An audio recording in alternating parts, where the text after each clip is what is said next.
Yes, darling. Oh wait, look, I can go here. Wait, no. Wait, yes. Okay. So I didn't finish 9.3 because we were talking about the we stopped at the ugly people. Dear show, can you read this? The book?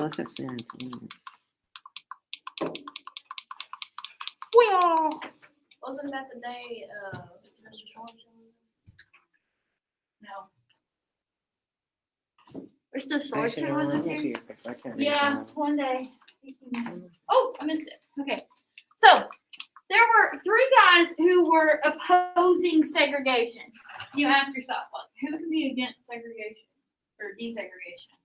Well, you think about people who want to maintain the status quo, which means keep things the way that they've always been. In this case, we're referring to powerful white men in the South who wanted to stay in power and did not want African Americans to have any kind of political power or economic power. They basically just got up, drank their Gatorade, and did their thing. The first one is George Wallace, governor of Alabama. Pro-segregation policies. He served as governor for 3 terms. He said, I draw the line in the dust and toss the gauntlet before the feet of tyranny. And I say, segregation now, segregation tomorrow, segregation forever. Sounds like a great dude, doesn't it? Isn't terrible? Listen, he ran for president, had an assassination attempt, so he was shot, left him paralyzed for the rest of his life. In 1982, he did change, though. He gave a public apology for his stance on segregation. There's a woman that he befriended, a black woman that he befriended. I can't remember the story, but What did befriended mean? Huh? Became friends with? Became friends with, yeah. And something about he had been a big time opponent of hers, but then they found some common ground. Hold on, and they changed after a while. He changed after a while, but for a long time he was very much anti anything. Then you have Orville Faubus, who was governor of Arkansas. While he was governor, there was a federal order to stop racial segregation. And he's best known for ordering the Arkansas National Guard to stop African Americans from entering Little Rock Central High School.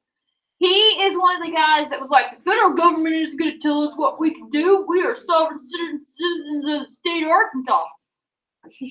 But remember I told you that states get to decide how they run their states unless the federal government comes in and tells them how they're going to run their state. And in this case, the federal government came in and said, you gotta allow segregation or desegregation. And so Eisenhower had to send U.S. troops in. Another not so nice dude. Then you have Lester Maddox, who was a segregationist. He owned a restaurant and he refused to serve African Americans. He gained a lot of popularity through his actions and decided to run for governor of Georgia. Here's the thing about Georgia. Georgia's been in the, yes ma'am. Yes. Georgia's been in the news a lot because they're like, oh, they were a Republican state, now they're a Democratic state, and blah, blah, blah, right? And you gotta understand, back then in the 60s, there was such thing as a Southern conservative Democrat, and that's what he was. So to say that it flip-flops and it's like, oh, they're Republican, oh, they're Democrat, it didn't mean anything. They've been Democrats and Republicans flipping-flopping, and it just doesn't matter what you call it, same difference. But also, he's another haterade drinker. Other leaders and groups that emerged from this time is the United Farm Workers Association, Dolores Huerta and Cesar Chavez. Co-founded a workers union, which focused on migrant farm workers and making sure that they had better pay and improved conditions. You know how it is. Most of the migrant farm workers were immigrants or children of immigrants. And so anytime that there are people who are new to this country, who don't speak English, who are trying to find a job, there's going to be people who take advantage of them. It still happens to this day. We could have a whole unit on how Mexican Americans and Hispanic Americans in this country are treated like garbage, and treated as like less than. It's ridiculous. But this was in the 60s and 70s. Chavez and Huerta came together. They did a lot of boycotts, so they would be like, "Don't buy grapes from these people because these people are treating the workers like garbage," basically. Chavez was a migrant farm worker himself, and then he started the organization. He also called for nonviolent struggles for justice and used strikes, boycotts, and other forms of civil disobedience to improve conditions for migrant farm workers. And so he worked his life for, just to make life better for migrant farm workers and laborers. Dolores Huerta worked with him. She's still alive, and she's still doing this stuff. Like, she's still working, not just for migrant workers, but also immigrants, women. She's still working and on the news and doing her thing. You'll see her in interviews every once in a while and stuff like that. LULAC is the League of United Latin American Citizens, founded in Corpus Christi, Texas. This is just another organization to help Hispanic Americans in the United States make sure that they have civil rights, protected civil rights. Hector Garcia was a Mexican American physician, surgeon, World War II veteran, founder of the American GI Forum. His focus was on not only minorities, but also veterans, so minority veterans, for World War II and also for like Vietnam and stuff like that. He's just another guy just doing good things for civil rights. The American Indian Movement was founded in 1968. They wanted a voice in Congress. They wanted compensation for treaty violations, which we've been doing since Columbus landed the boat, They wanted protected freedoms, freedoms is not a word, protected religious freedom, and they wanted a federal agency that's fair and representative of their needs. Because whenever the United States government does something with like Native American reservations or compensation, they're hardly involved, right? So they needed more of a say. Today, there is an improved perception of American Indians, more education, more job training. For a long time, they were seen as lazy and as drunkards, but like that is a inappropriate and that stereotype was kind of created by the U.S. government. Actually, I think TikTok has done a lot for Native Americans, which seems weird, but like, have y'all ever been to the native side of TikTok where like they show you like the powwow dances and like the different like dress and like the throat singing one is really cool. Like, I think that like the more technology connects us and like shows us different people's cultures and way of life, the more I think it's going to be better for everybody. That's why I keep saying your generation is the best generation, because you guys have been exposed to so many different kinds of people, that it's really good. NOW is a national organization for women, founded in 1966 by Betty Friedan, who wrote that book called The Feminine Mystique, where it said like, just because you're a woman doesn't mean it's used. Yeah. Just because you're a woman doesn't mean you can't go to college and like have a job and stuff like that. Founded by her and Reverend Polly Murray, the first African American female Episcopal priest, and Shirley Chisholm, who was the first Black woman to run for president of the United States back in the 70s. That happened. Everybody forgets about that, but it happened. They focused on women's rights, feminism, racism, anti-racism, and then more in recent years, homophobia, LGBTQ plus rights, reproductive rights is a big one, and they advocate for the Equal Rights Amendment, which never happened. There's Betty Friedan. She's the one that wrote The Feminine Mystique. Title IX is something that happened too. Y'all know about this. We talked about this already, where it's the girls who play sports and stuff like that. We also talked about affirmative action, so I'm not going to. Just a note about Eleanor Roosevelt. She was kind of one of the OG civil rights workers. Even after her husband died and she wasn't first lady anymore, she continued to advocate for the youth, for poor, for civil rights. She was the first chairperson of the United Nations Commission on Human Rights, which became a big thing, especially after the atrocities of the Holocaust. And so she's kind of the OG on that. So, hi. Okay. Now we're going to look at just some court cases real quick. Did you do at the beginning of class?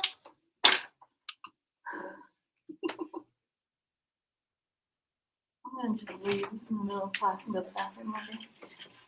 And then walk out. All right, we already talked about Brown versus the Board of Education, so I'm not going to talk about that one again. We talked about a little bit about Central High School, Little Rock Central High School, where the NAACP picked 9 African American students to attend the school. And then Arkansas Governor Favis sent the Arkansas National Guard to keep the peace, but really what it was there is to block the black students from coming into the school. That girl was a part of the Little Rock Nine, and she got separated from the rest of them on that first day. And she took a different entrance, and like there were people like spitting on her and like yelling at her and calling her all kinds of names and stuff like that. But remember that the president sent in the federal troops to like escort them from class to class and stuff like that. Some of those people are still alive too, by the way. Some of those people are still around. James Meredith was also denied admission into Ole Miss, and so President Kennedy had to send 500 federal marshals to escort Meredith to make sure he was allowed to attend classes. 500 for one kid, you know? Alabama Governor George Wallace blocked the University of Alabama entrance to prevent 2 black students from enrolling. Can you imagine being so filled with hate? You are the governor of a freaking state, and you go yourself to a college campus and stand in the doorway to prevent 2 kids who just want an education from going to school. It's like they're paying to go to school there. Like they're not. It's not like they've got like scholarships. Like they're paying to go to school, and you march yourself down there and stand in the doorway like, no, you're not. You're not passing me. You're not passing me. Like, get over yourself. You know. President Kennedy had to send in troops. George Wallace said, the president wants us to surrender this state to Martin Luther King and his group of pro-communists who have instituted these demonstrations. So apparently if you want civil rights for people, then you must be a communist. We already talked about Sweat versus Painter. Hernandez versus Texas was a court case that said that you can't keep Mexican Americans off of juries. There were places in America where only white people were on juries. Can't do that. That doesn't work. Tinker versus Des Moines was where these 2 kids wanted to wear black armbands to school to protest the Vietnam War, and the school said it was against their dress code, and the kids sued, and it went all the way to the Supreme Court. By the time they got to the Supreme Court, they were already graduated, but it didn't matter. It was the principle of the thing, and the court actually said that as long as you're not causing a disruption, you have First Amendment. Students have First Amendment protected speech, as long as it's not causing a disruption. Wisconsin versus Yoder says that Amish kids didn't have to go to school past 8th grade. I think that's the one I missed. Yeah.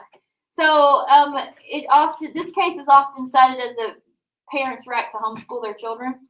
So basically, like religious reasons, Amish people, they're not modern. They don't believe in like modern technology or science or anything like that. So they don't do that kind of stuff. Roe versus Wade is an important one. That's the one that said it held that the Constitution protects a woman's right to an abortion. This is still an issue. Like this is still coming up like so many years later. There was talk that like a conservative Supreme Court would overturn it, make it illegal for a woman to get an abortion. In some southern states, where in some conservative southern states, they make it hard for women to get an abortion. Like doctors have to sign off on it, and there has to be like reasons, and you can't get one after a certain time and things like that. But let me tell you something.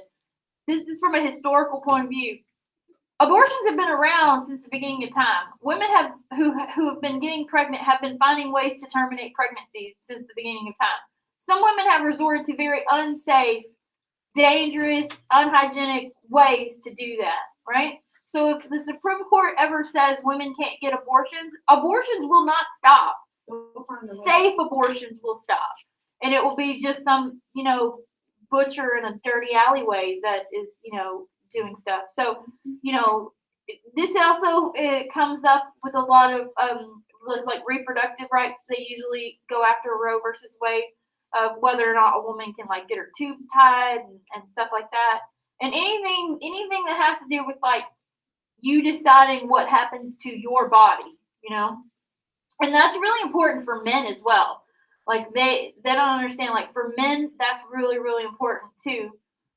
So this case you'll hear about in your lifetime, it's still one that is talked about and things like that. Miranda versus Arizona.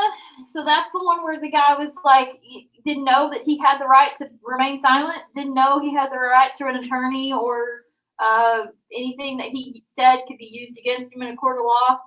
And he got his case turned out. I think he was the guy that was actually like not a nice guy and actually like robbed somebody or something like that. Yeah. Okay, I want to show you something that's a little crazy. So since we're talking about civil rights issues and